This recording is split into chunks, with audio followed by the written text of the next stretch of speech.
Hello friend, स्वागत है आपका हमारे इस यूट्यूब चैनल डिजिटेक शैलेश में।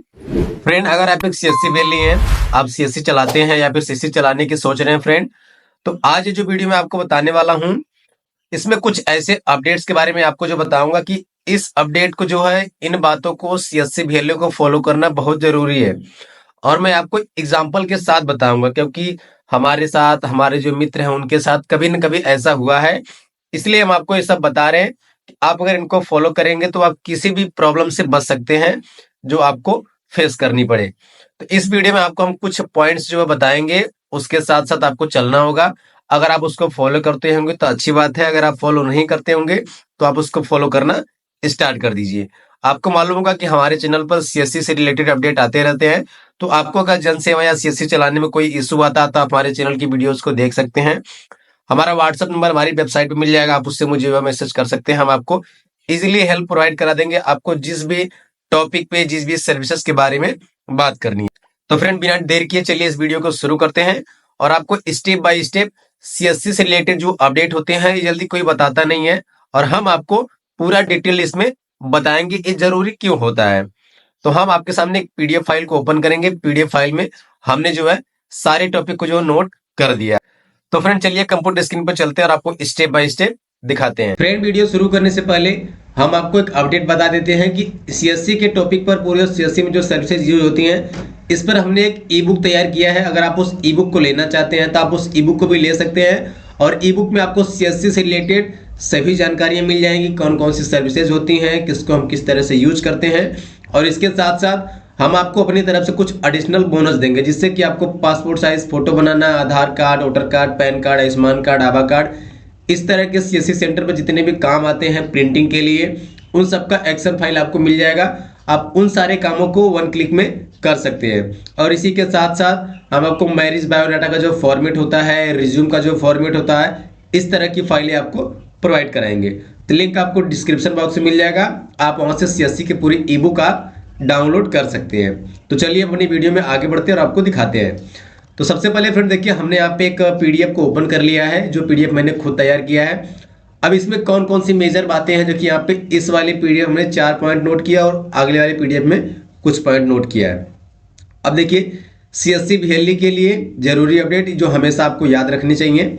सबसे पहले, आप अगर अपनी शॉप पर एपीएस का काम करते हैं, यानी पैसा निकासी का काम करते होंगे, तो आपको जरूर मालूम होगा, आप ये गलती करते होंगे कि अगर कोई कस्टमर शॉप पर आता है और बोलता है भैया हम आपको स्कैनर पे पैसा मार देते हैं, आप मुझे कैश दे दीजिए, ये आपको नहीं करना है। आप करते भी होंगे, हम भी पहले करते थे, बट अभी हम नहीं करते हैं। अब देखो, यूपीआई से आपको पेमेंट भेज देगा और आपसे कैश लेकर के चला जाएगा। अब आपके पास जो यूपीआई का पैसा आएगा, आप उसको तो अपने रजिस्टर में नोट नहीं करेंगे, और आप डेली बेसिस पे काम करेंगे, तो आपका जो अकाउंट होगा, उस अकाउंट में जो पैसा है क्रेडिट हो रहा है। अब जैसे मान लीजिए, अगर आपके बैंक अकाउंट में मंथली का अगर मान लीजिए 20 लाख रुपए क्रेडिट हो रहा है, और इजीली हो जाता है, सीएससी वैली के अकाउंट में इजीली पैसा उतना क्रेडिट और डेबिट टर्नओवर हो जाता है एक महीने में 20 लाख, 25 लाख, 30 लाख, अगर आप एपीएस का काम करते हैं तब। अब यूपीआई से पैसा आपके खाते में आ गया और आपने उसको कैश निकाल के दे दिया, आपका जो वहां पे 1%, 2% जो भी हो, आप उसको उसका अपना मार्जिन रख लिया। अब ये तो आपको कोई दिक्कत नहीं करेगा अभी, लेकिन साल के अंत में, जैसे कि जो फाइनेंशियल ईयर होता है हमारा, जब हम आईटीआर फाइल करते हैं, तो आपके अकाउंट का टर्नओवर ज्यादा रहेगा। ये तो आप आईटीआर भी नहीं फाइल करेंगे, अगर आईटीआर फाइल भी करेंगे तो ये जो यूपीआई से पैसा आपके बैंक अकाउंट में आया है, वो इनकम टैक्स उसको मानेगा कि ये आपकी पूरी इनकम है। अगर आप मान लीजिए किसी कस्टमर ने आपको 5,000 रुपये यूपीआई किया और आप उसको 5,000 कैश दे देंगे, आप उसको कहीं नोट पे नहीं रखेंगे। अगर आप नोट भी करेंगे तो यूपीआई का पैसा आप नोट नहीं कर सकते, वो इलीगल माना जाएगा। अगर आप एज ए सीएससी वैली काम कर रहे हैं तो आपको वहां पे पैसे ट्रांसफर करने के लिए, पैसे निकासी के लिए अलग मेथड है, अलग पोर्टल बनाया गया है बिजनेस पर्पज को यूज करने के लिए। एपीएस से पैसा दे सकते हैं, या हम एटीएम से पैसा निकाल के दे सकते हैं, मनी ट्रांसफर के लिए डीएमटी का उपयोग कर सकते हैं। लेकिन यूपीआई से अगर आप पैसा लेकर के कैश उनको देंगे तो ये इलीगल माना जाएगा, आपके ऊपर एक्शन लिया जाएगा। तो इनकम टैक्स यही सोचेगा कि आप जो यूपीआई से पैसा लेंगे वो टोटल आपकी इनकम है। अब आपने 5,000 रुपये लिया, 50 रुपये आपका मार्जिन हुआ, लेकिन आपके बैंक अकाउंट में जो 5,000 रुपये क्रेडिट हुआ है, वो क्रेडिट आपको टोटल माना जाएगा कि आपकी इनकम है, आप उसको दिखा नहीं पाएंगे, और ऐसा बहुत सारा ट्रांजैक्शन आपके बैंक अकाउंट में शो करेगा। तो आपको हमेशा यूपीआई लेकर के जो है कैश को नहीं देना है। इस बातों को आपको ध्यान रखना है। अगर किसी को चाहिए पैसा तो आप एटीएम के थ्रू अपनी एटीएम सर्विस प्रोवाइड कीजिए और एपीएस के थ्रू उनको कैश दीजिए। कोई भी हो, कोई भी कितना भी खास हो, आप उनको यूपीआई से पैसा ना दीजिए और ये मुश्किल भी खड़ी करता है। और दूसरी देखिए, ग्राहक का पैसा अपने बैंक खाते में ना मंगाएं। अभी कुछ कस्टमर्स ऐसे होते हैं, बोलते हैं भैया कि आप हमारा जो पैसा है हम मंगाने वाले हैं, अपने अकाउंट में ले लीजिए, अपना जो आपका चार्ज होगा आप उससे 2-4 रुपए ज़्यादा ले लेना और आप मेरा कैश मुझे दे देना। ये भी गलती आपको बिल्कुल नहीं करनी है और इसका मैं आपको पूरा जीता जागता जो है एक एग्जाम्पल देने वाला हूँ। एक हमारे मित्र थे जो है, वो भी ऐसे सीएससी चला रहे थे, अपना एपीएस का काम वगैरह कर रहे थे। अब उनकी दुकान पर एक नया कस्टमर आता है और वो नया नहीं था, मतलब उनकी दुकान पे पिछले 10 दिनों से आता था, 2000 5000 इधर उधर यूपीआई वो करते थे, हमेशा वो करवाता था। अब एक बार उसका फ़ोन आया, उनको दुकान पे नहीं आया और फ़ोन आया कि भाई मैं यहाँ पे फंसा हुआ गाड़ी से हूँ, अभी आऊँगा तो आपको मैं जो है पैसे दे दूंगा। और वो बोला कि आप हमारे इस बैंक अकाउंट में जो है सिर्फ 2000 रुपया बोला था कि 2000 रुपये ट्रांसफ़र कर दीजिए। अब जैसे हम दुकान चला रहे हैं, हमको फ़ोन करके बोला कि मैं 2000 रुपये उसके किसी बैंक अकाउंट में ट्रांसफ़र कर दूँ। और उस समय उनको क्या था कि उन्होंने कहा कि हमारे बैंक अकाउंट में पैसे नहीं है, अभी हम ट्रांसफ़र नहीं कर सकते। अब वो बंदा इनके पीछे पड़ गया, बोला कि ठीक अच्छे, हम आपके बैंक अकाउंट में पैसे ट्रांसफ़र करते हैं, फिर आप जो है उस बैंक अकाउंट में ट्रांसफ़र कर देना। ये बोले ठीक है, इनको समझ नहीं थी उतनी। अब वो क्या किया कि वो किसी और सीएससी वैली के पास गया। वहाँ पे जाने के बाद उसने क्या किया कि इनके बैंक अकाउंट में, इनके गूगल पे जो पहले 2000 रुपये ट्रांसफ़र किया। 2000 ट्रांसफ़र करने के बाद इनको फ़ोन करके बोला कि भैया हमने 2000 ट्रांसफ़र कर दिया है, अब इनके बैंक अकाउंट में 2000 रुपये आ गया। अब इसके बाद उसने क्या किया कि 2 मिनट बाद जो है इनके बैंक अकाउंट में 28,000 रुपये फिर ट्रांसफ़र हुआ।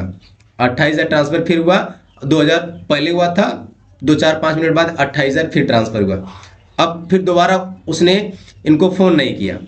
अब फिर 1 घंटे बाद उसने फ़ोन किया, बोला भाई मैं 2000 भेजने वाला था, मुझे काम आ गया, मैंने आपके अकाउंट में जो है 28,000 फिर यानी कि 30,000 रुपये जो है आपके बैंक अकाउंट में हमने ट्रांसफ़र कर दिया।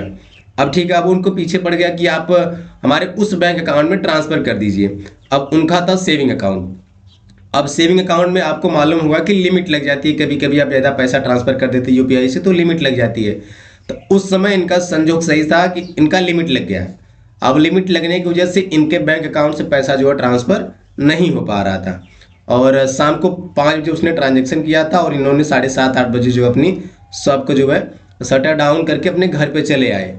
और वो बंदा समझ लीजिए 50-60 किलोमीटर दूर से इनके मार्केट में आया, इनको फ़ोन पे फ़ोन करता रहा कि भाई आओ, मुझे अर्जेंट है, हॉस्पिटल में एडमिट है, उनको कैश निकाल के देना है, आप ऐसा कीजिए कि आपका यूपीआई नहीं चला तो आप आइए अपने एटीएम से 30,000 निकाल के मुझे दे दीजिए। आपका 30,000 का समझ लिया आपका 300 होगा तो हम आपको 500 देंगे। इनको भी ये बातें पूरी समझ में नहीं आई। ये 8:30 बजे रात को गए, क्रांति केंद्र जो होता है वहाँ से निकाले, जो बीसी पॉइंट होता है वहाँ से, और उसने बोला कि इनका पैसा फंसा हुआ हमारे अकाउंट में और हमारी लिमिट लग चुकी है।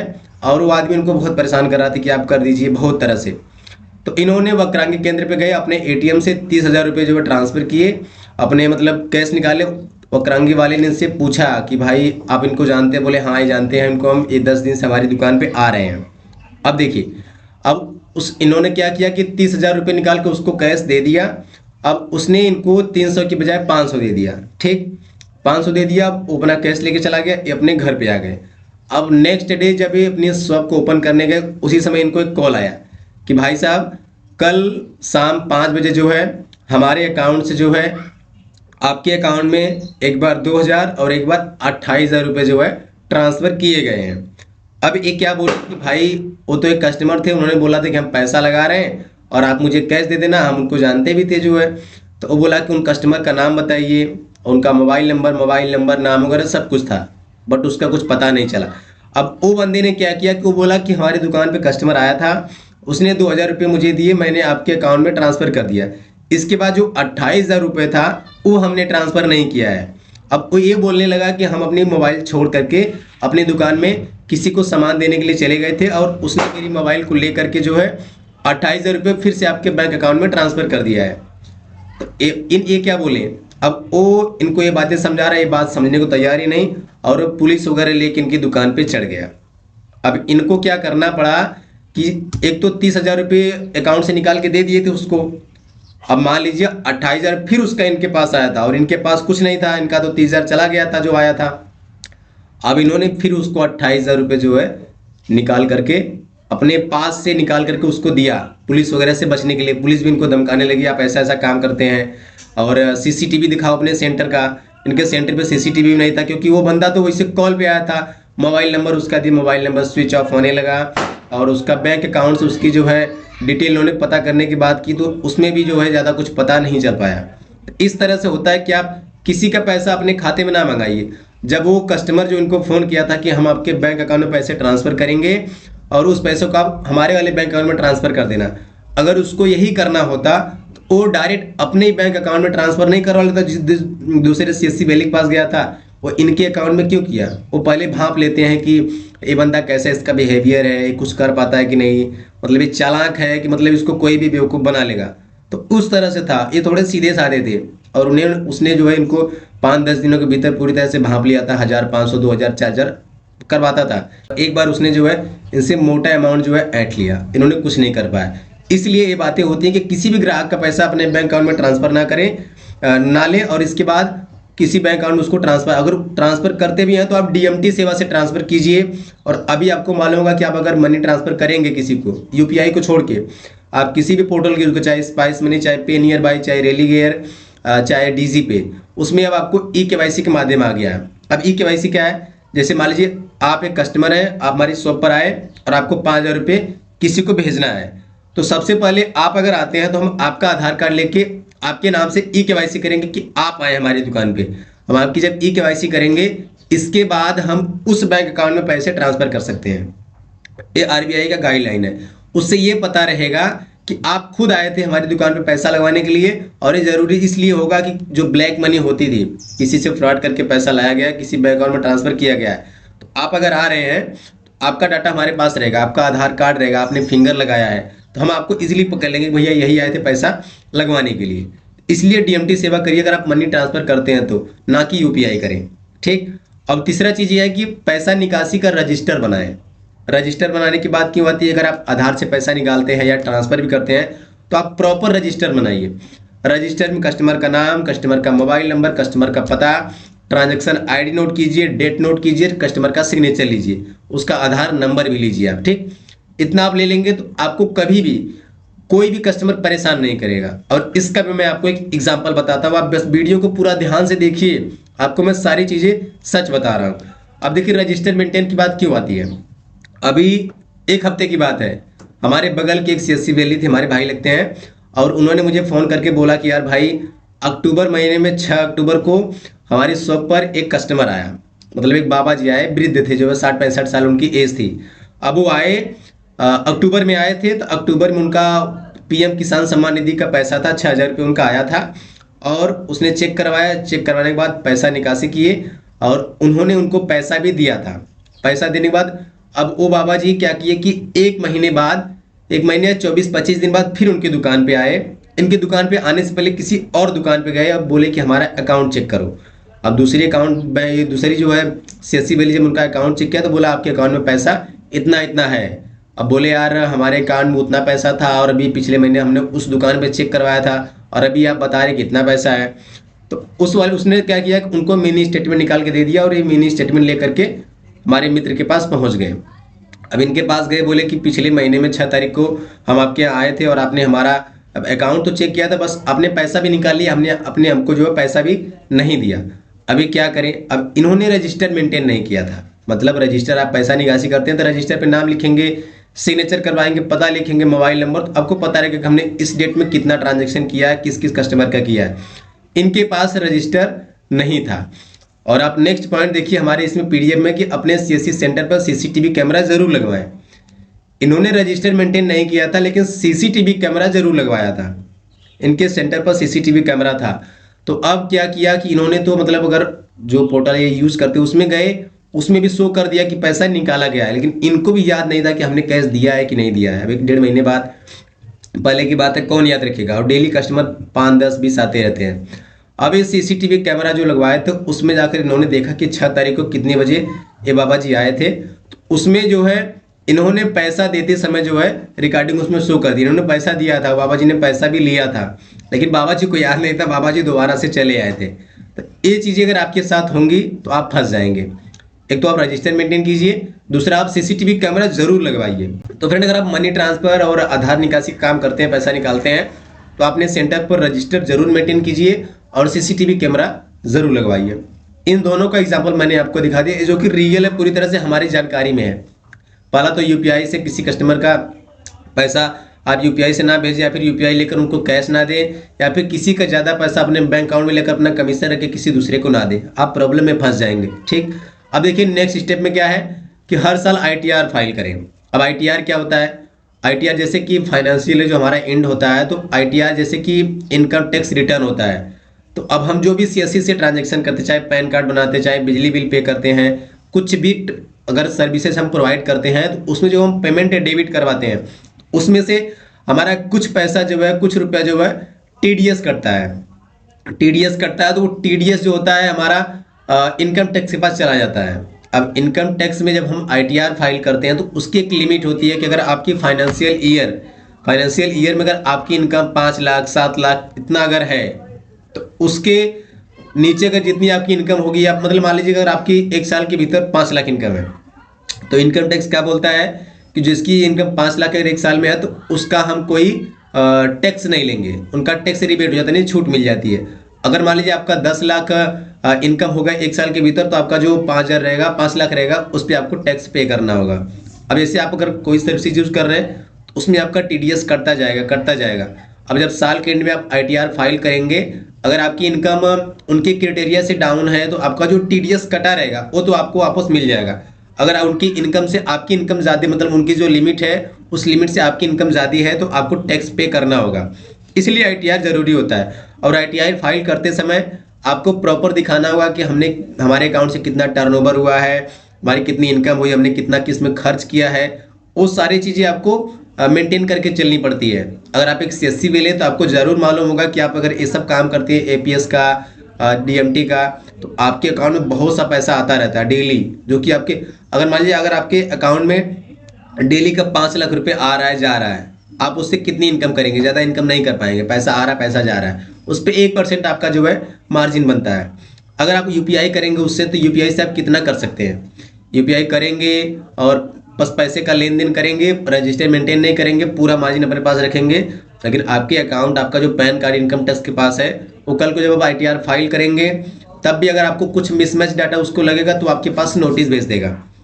और अगर आप आईटीआर फाइल ही नहीं करते हैं, तो आप टैक्स चोरी के मामले में पकड़े जाएंगे, कभी भी नोटिस भेज सकता है। और इनकम टैक्स ये बोलता है कि हम पिछले 8 साल 10 साल के पिछला रिकॉर्ड से भी आपको कभी भी नोटिस भेज सकते हैं। अगर मान लीजिए आपने 2020 में लंबा चौड़ा ट्रांजैक्शन किया और आईटीआर फाइल नहीं किया, अगर आपने 2025 में आईटीआर फाइल किया और आप सोचते हैं कि चलो हम अब से आईटीआर फाइल कर दिया, अब हमें कुछ नहीं होगा, लेकिन कभी भी अगर आप उनकी नज़र में आ गए, 2020 का डाटा उन्होंने देख लिया कि इसने 2020, 22, 21 में आईटीआर नहीं फाइल किया था, इतना ट्रांजैक्शन इनसे हुआ है, तो आपको फिर से नोटिस भेजेगा।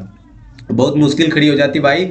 इसलिए हर एक सीएससी वैली जो है आईटीआर फाइल करें। आईटीआर फाइल करना जो है, जब फाइनेंशियल ईयर एंड होता है, तो उसमें आईटीआर फाइलिंग की डेट चालू हो जाती है। सीएससी के थ्रू आप आईटीआर फाइल कर सकते हैं। इस पर मैं पूरी डेडिकेटेड वीडियो लाऊंगा जब 2025 में आईटीआर फाइल किया जाएगा तो। और एक चीज़ और है इसमें, देखिए सभी ट्रांजेक्शन करंट अकाउंट से कीजिए। अब करंट अकाउंट से सभी ट्रांजेक्शन करने का मतलब क्या है कि आपका करंट अकाउंट होगा, तो करंट अकाउंट वैसे भी जानते हैं आपका चालू खाता होता है, और जो सेविंग होता है बचत खाता होता है। सेविंग अकाउंट से बहुत लोग जो है ट्रांजैक्शन करते रहते हैं, जो कि आपको सेविंग अकाउंट से ट्रांजैक्शन नहीं करना। अगर आप एक बिजनेस से चला रहे हैं, सीएससी वैली या किसी भी तरह का बिजनेस अगर आपका है, तो आपको हमेशा करंट अकाउंट के साथ जाना चाहिए। आप सीएससी चला रहे हैं, आपको सीएससी से जो है, आपको कुछ बैंक होती हैं जो करंट अकाउंट 0 बैलेंस पे ओपन करके आपको देती हैं, क्योंकि हमारा एचडीएफसी बैंक है। तो एचडीएफसी में जो हमारा जो खाता है, उस एचडीएफसी में एक अकाउंट की फैसिलिटी ऐसी है कि आप सीएससी वैली के लिए स्पेसिफिक सिर्फ सीएससी वैली के लिए अकाउंट ओपन होता है, जो कि 0 बैलेंस पे ओपन होता है। तो आप सीएससी वैली अगर हैं, तो आप 0 बैलेंस का अकाउंट ओपन करवाना चाहते हैं, तो आप एचडीएफसी बैंक अगर आपके आजू बाजू होगी ब्रांच की, तो वहाँ पे बात करें तो वो आपका अकाउंट इजिली 0 बैलेंस पे खोल देंगे और आप इससे इजिली ट्रांजेक्शन कर पाएंगे। जो हमारा सेविंग अकाउंट होता है, बचत खाता होता है, उसमें में पैसे को बस रखना होता है, उसमें हमारा कुछ इंटरेस्ट बनता है, बाकी करंट अकाउंट में हमारा इंटरेस्ट नहीं बनता है। और आप सेविंग अकाउंट को चालू खाते की तरह यूज करेंगे तो आपके लिए रिस्क होगा। तो इसलिए आप हमेशा जो है करंट अकाउंट का उपयोग कीजिए। अगर आप अभी भी सीएससी चला रहे हैं और आपका जो सेविंग अकाउंट आप यूज कर रहे हैं तो आप उसको आज से ही बंद कर दीजिए और सभी ट्रांजेक्शन अपने करंट अकाउंट से कीजिए। अब इसके बाद फ्रेंड देखिए, गूगल पे, फोन पे पर ग्राहक को पैसा ना भेजें। गूगल पे, फोन पे से पैसा ना भेजें। हमेशा पैसा भेजने के लिए डीएमटी का उपयोग करें, डायरेक्ट मनी ट्रांसफर का। ठीक है फ्रेंड, ये चीजें आपको हमेशा ध्यान में रख के चलनी होती हैं अगर आप एक सीएससी वैली हैं और सीएससी चला रहे हैं तब। देखिए ये वीडियो में शूट नहीं कर पा रहा हूँ क्योंकि मुझे सर्दी जुकाम पकड़ा है, मैं बोल भी नहीं पा रहा हूँ सही से, बट आपके लिए मैंने इतनी लंबी वीडियो बना दी और इसमें मैंने आपको सारा कुछ डिटेल में बता दिया। अगर आपने अभी तक ये वीडियो यहाँ तक देख रहे हैं तो जाहिर सी बात है ये वीडियो आपको पसंद आ रही होगी। और जो जो तरीका हमने बताया है, कुछ लोगों को लगता है कि इसका चैनल छोटा है, ये क्या ही जानकारी बता पाएगा।